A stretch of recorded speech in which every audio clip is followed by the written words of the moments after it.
Bakit mas maraming nagsasabi na mas masaya yung childhood ng mga batang 90s kaysa sa ngayon? Bakit mas maraming nagsasabi na yung mga batang 90s mas swerte sila kasi mas masaya yung mga naging childhood experiences nila? Simple lang. Mga batang 90s pakinggan nito. Lapit ka konti. Nung panahon natin hindi pa uso cellphone. Hindi pa uso yung puro Mobile Legend.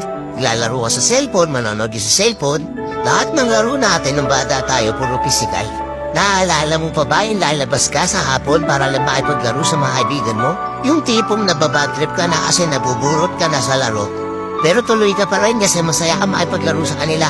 Yung tipong lalabas ka ng alas 3 ng hapon hanggang alas 6 hindi ka na pwede magpagabi kasi mapapalo ka. Pero yung maiksing oras na yun para makapaglaro ka, pakiramdam mo ang haba-haba na. Naalala mo pa ba?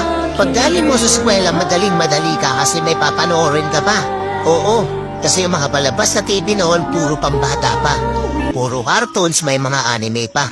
Nakakatuwa kasi yung mga palabas noon talagang nakakatulong sa bata. May matinik, may Hiraya Manawari, may siniskwela pa. Hindi ngayon. Putik na yan yung mga pinapanood ng mga bata, puro pag-ibig na. Puro drama. Diba?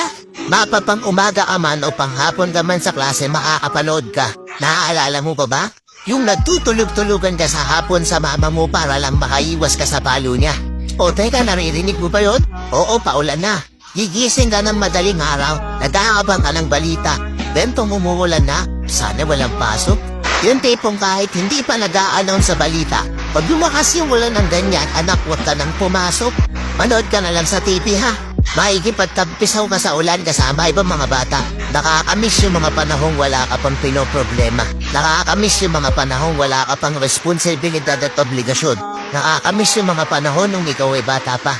Pero napapansin ko, bakit hindi ko na nakikita yung mga ganong klaseng bata? Sa tuwing lumalabas ako, napapansin ko napakatahimik na ng iskinita.